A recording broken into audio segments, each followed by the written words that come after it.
सबसे पहले आप सभी को जय जिनेंद्र। मैं अर्चना जैन आप सभी का स्वागत करती हूँ हिंदी साहित्य की कक्षाओं में।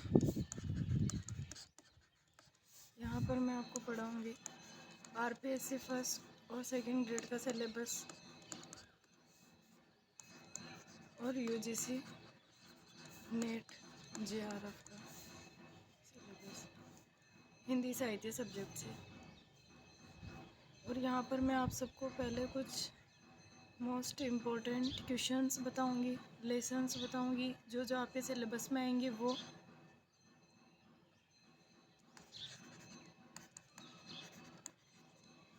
फिर उनको मैं याद करवाऊंगी। सिर्फ ऐसा नहीं कि सिलेबस पढ़ाया जाएगा, यहाँ पर आपको याद भी करवाएंगे।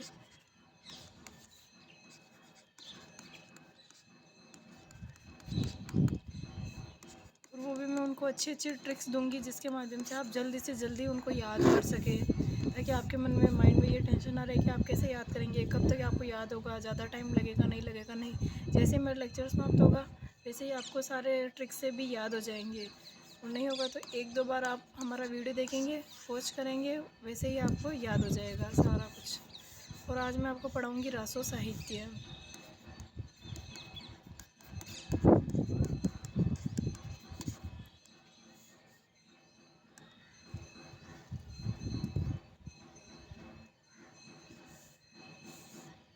और आप हमारे साथ पेड बैच भी ज्वाइन करना चाहते हैं तो उनके लिए ये मोबाइल नंबर है, इस पर आप कॉल करके बात कर सकते हैं उनके से 9413324501।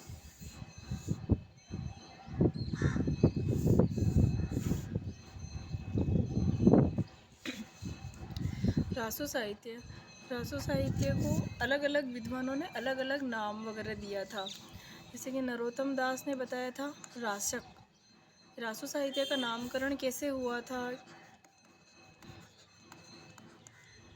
तो अलग अलग विद्वान अलग अलग बता रहे थे। नंद दुलारे वाजपेयी ने भी बताया था कि रासक नाम से हुआ। HP द्विवेदी का पूरा नाम हजारी प्रसाद द्विवेदी, इन्होंने भी बताया कि रासक नाम से ही आगे चलकर रासो नाम पड़ा था। दशरथ शर्मा ने भी यही बताया था कि रासक नाम से पड़ा। माता प्रसाद रासक। गणपति चंद्र गुप्त, इन्होंने रासक, रास, रासा इससे ऐसे नाम बताया कि रासक नाम था, फिर रासक से रास नाम पड़ा, फिर रासा नाम पड़ा, फिर रासो हो गया। और गारसा दत्तासी ने बताया रासो यज्ञ नाम से पड़ा। अगला कवि राजा श्यामल दास, इन्होंने भी बताया था कि रहस्य नाम से रासो शब्द की उत्पत्ति हुई। काशी प्रसाद जायसवाल ने भी बताया रहस्य से हुआ। अगला है हरप्रसाद शास्त्री ने बताया राजयस नाम से रासो नाम पड़ा। अगला आचार्य शुक्ल ने रसायन नाम से इसकी उत्पत्ति मानी है रासो शब्द की। रामस्वरूप चतुर्वेदी, इन्होंने बताया था कि राउस नाम से इसका नाम पड़ा रासो। तो अब मैं इनको याद भी करवा देती हूँ। अब मैंने आपको ये कॉन्सेप्ट बता दिया कि ये आपके एग्ज़ाम में आने लायक है। अब मैं इसको याद करने की ट्रिक्स भी बताऊँगी। पहला नंद दुलारे वाजपेयी, जैसे कि इनका सेम है तो इनका अपन सेम तक याद कर लेते हैं।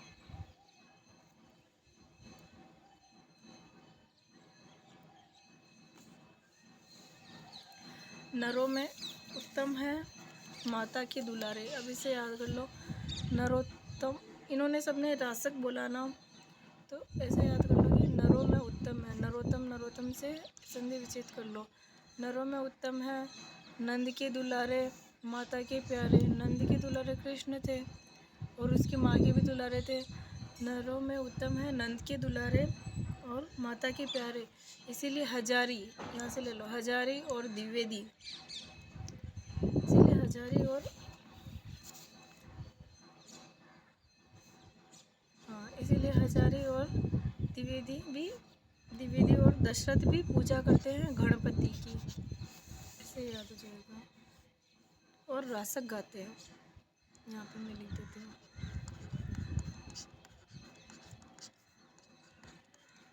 नरों में उत्तम है नंद के दुलारे, यहाँ से नरों में उत्तम है नंद के दुलारे और माता के प्यारे। कोई भी बच्चा अपनी माता का प्रिय होता ही है, नरों में उत्तम है, नंद के दुलारे,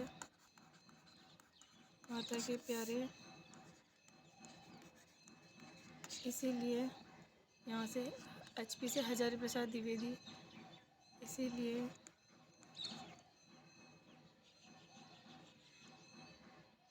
इसे याद कर लो। हजारों लोग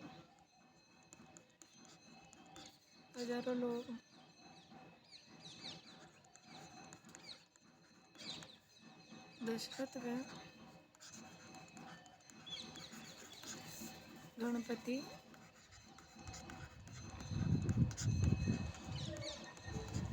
ये पूजा करते हैं और रासक गाते हैं। इतना याद कर लो, रासक गाते हैं, यानी कि इन सब ने रासक लिखा था। रासक रासक रासक रासक रासक रासक। अगला अलग रासुरी है, इसका मैं अलग बता दूंगी ट्रिक। इसे याद कर लो। नरों में उत्तम है, नंद के दुलारे, माता के प्यारे, इसीलिए हजारों लोग दशरथ व गणपति की पूजा करते हैं और रासक गाते हैं।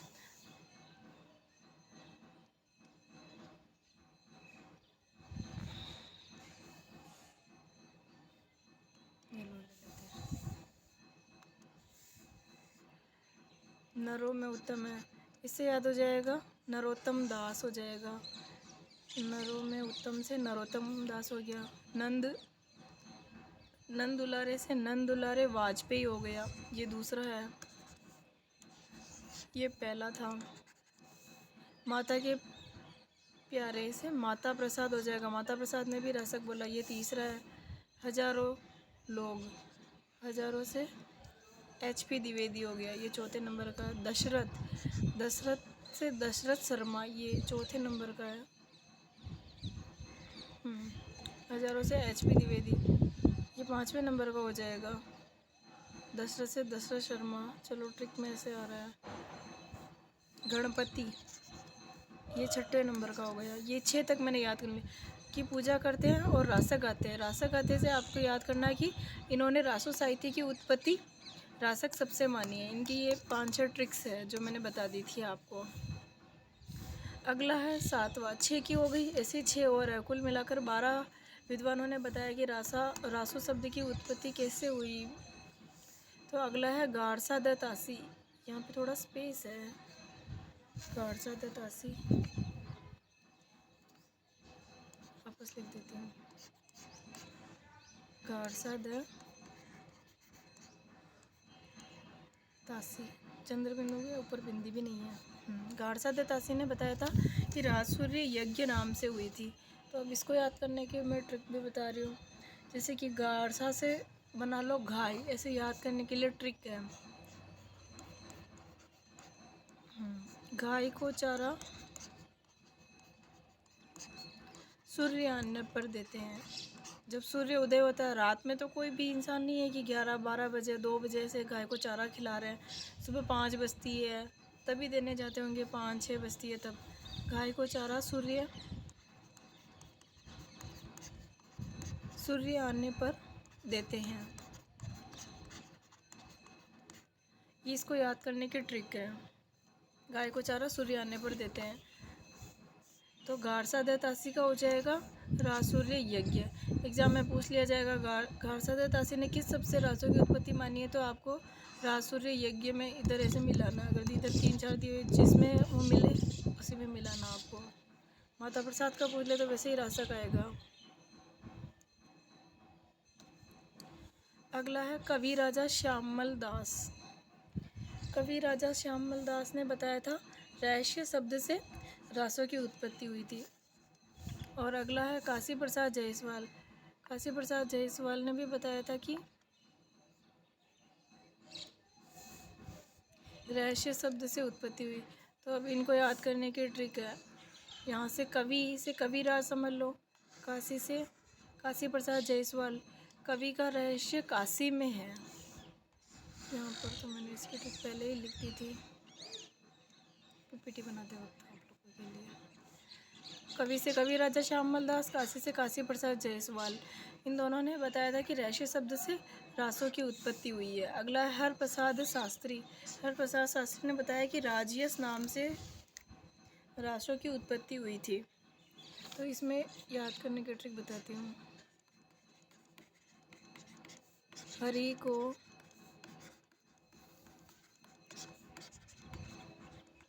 को यश मिलता है। हरि से हरिप्रसाद शास्त्री, यश से राजयश, इन्होंने राजयश नाम से बताई थी। अगला है आचार्य शुक्ल। आचार्य शुक्ल ने बताया था कि रसायन शब्द से रासो शब्द की उत्पत्ति हुई है। तो इसको याद करने की ट्रिक बता देती हूँ कि शुक्ल पक्ष में जो चांद होता है वो ज़्यादा मतलब रोशनी देता है शुक्ल पक्ष में, बजाय कृष्ण पक्ष के। कृष्ण पक्ष में चांद ना कम रोशनी देता है, मतलब रोशनी देता है पर इतनी नहीं देता। या तो अमावस होती तो थोड़ा सा अंधेरे में छिप जाता है, या फिर इतनी रोशनी नहीं देता है। पर शुक्ल पक्ष में जब पूर्णिमा या ऐसे होता है, शुक्ल पक्ष में थोड़ा ज़्यादा ही रोशनी देता है। तो इससे याद कर लो कि शुक्ल पक्ष में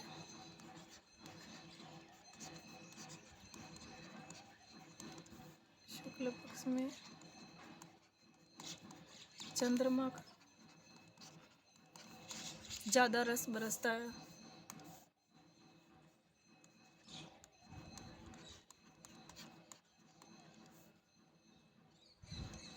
ज़्यादा रस बरसता है, तो ऐसा हो जाएगा। तो शुक्ल ने बताया था रसायन शब्द से इसकी उत्पत्ति हुई। अगला है रामस्वरूप चतुर्वेदी। रामस्वरूप चतुर्वेदी ने बताया था कि राहु सबसे हुई थी। तो इसको भी याद करने की ट्रिक बताती हूँ। राम से राम तो है ही है, राहु से हाउस बना लो आप याद करने के लिए। राम जी हाउस में रहते हैं, इसे याद हो जाएगा कि रामस्वरूप चतुर्वेदी ने राहु शब्द से रासों की उत्पत्ति मानी थी। यहाँ तक आपका कॉन्सेप्ट क्लियर हो गया। अब मैं आगे बढ़ती हूँ।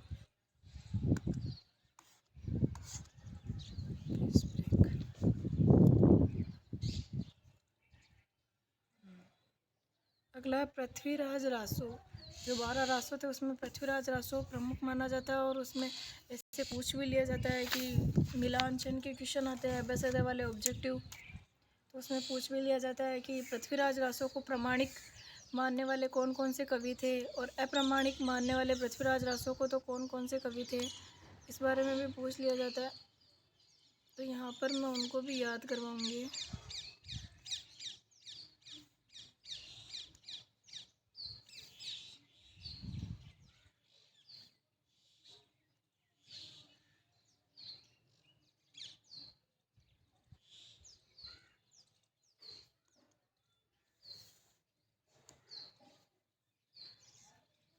पहला है अगरचंद नाहटा, दूसरा है ये नाहटा, दूसरा है मोहनलाल विष्णुलाल पांड्या, ये अलग है मोहनलाल। अगला है मोतीलाल मिनारिया, मथुरा प्रसाद दीक्षित, कर्नल टॉड, अयोध्या सिंह उपाध्याय हरियोध्या, मिश्र बंधु, श्याम सुंदर दास, विशाल वीर काव्य,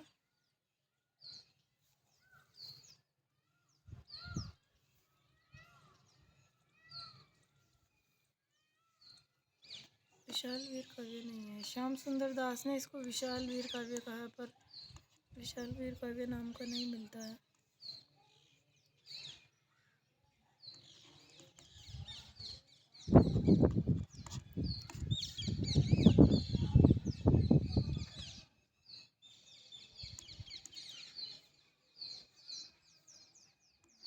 श्याम सुंदर दास ने इसे विशाल वीर काव्य कहा था पृथ्वीराज रासो को। पहला है अगरचंद नाहटा, इसे याद कर लो। अगर मोहन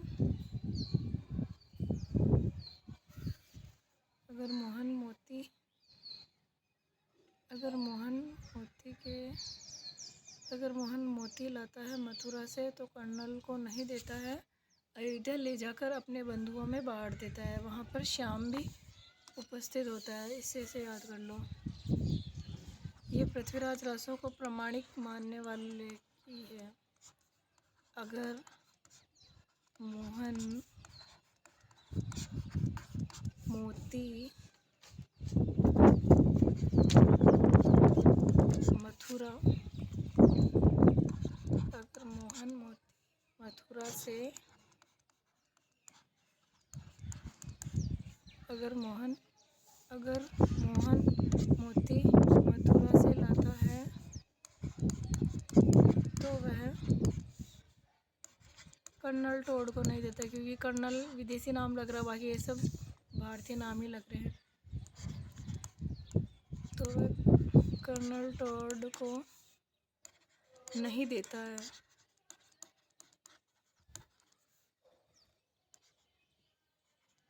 तथा अयोध्या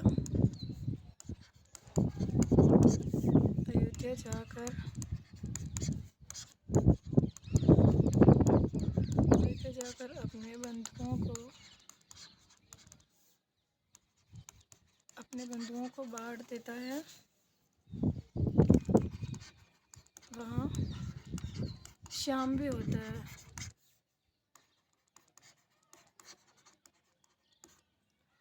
वहाँ श्याम भी उपस्थित होता है, इसे याद कर सकते हैं। ये सभी है ना पृथ्वीराज रासो को प्रमाणिक मानने वाले कवि है। अगरचंद नाहटा, मोहन से मोहनलाल विष्णुलाल पांड्या, मोती से मोतीलाल मिनारिया, मथुरा से मथुरा प्रसाद दीक्षित, कर्नल से कर्नल टोड, अयोध्या सिंह उपाध्याय हरियोध्य, मिस्र से मिश्र बंधु, श्याम से श्याम सुंदर दास। ये सभी पृथ्वीराज रासो को प्रमाणिक मानने वाले कवि थे। वो ये कहते थे कि ये प्रमाणिक है, इसमें कुछ भी मतलब गलत नहीं है, फेरबदल नहीं है, ये सब सही है। जो भी ये पृथ्वीराज रासो लिखा प्रमाणिक है, ये बात सही मिलती है। आगे पृथ्वीराज रासो को अप्रमाणिक मानने वाले कवि। अप्रमाणिक यानी कि झूठा, इसमें कही हुई बातें गलत है, ऐसा उनका मानना था। पहला है देवी प्रसाद। अप्रमाणिक में देवी प्रसाद, डॉक्टर वुलर, कवि राजा श्यामल दास, रामचंद्र शुक्ल, जाली ग्रंथ कहकर पुकारा, मुरारी दीन, डॉक्टर रामकुमार वर्मा, गौरीशंकर हीराचंद ओझा।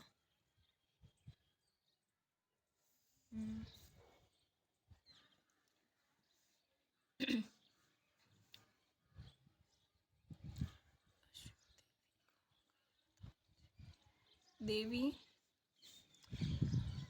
डॉक्टर के समान है और कवि आचार्य के समान है। मुरारी दीन घोड़ा है, ऐसे याद कर सकते हैं कि देवी डॉक्टर से यही हो गया, डॉक्टर वुलर और डॉक्टर रामकुमार वर्मा, इसे दो याद करने हैं। देवी डॉक्टर से दो डॉक्टर आएंगे, तो डॉक्टर वुलर एक डॉक्टर रामकुमार वर्मा, ये दोनों आएंगे, डॉक्टर वुलर डॉक्टर रामकुमार वर्मा, क्योंकि दोनों डॉक्टर हैं। देवी डॉक्टर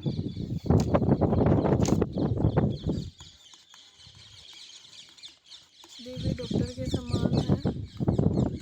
वह कवि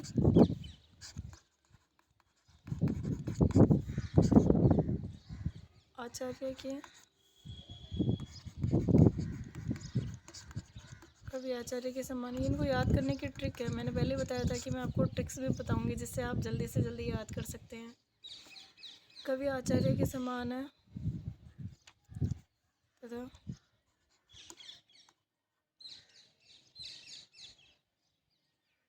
याद कर लो, मुरली वाले हीरा के समान है, या फिर मुरारी, ये सही है, मुरारी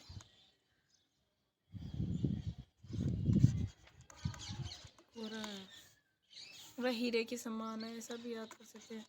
मुरारी गोरा है, वह हीरे के समान है, इसको याद करने की ट्रिक है। देवी प्रसाद, डॉक्टर से डॉक्टर वुलर और डॉक्टर रामकुमार वर्मा।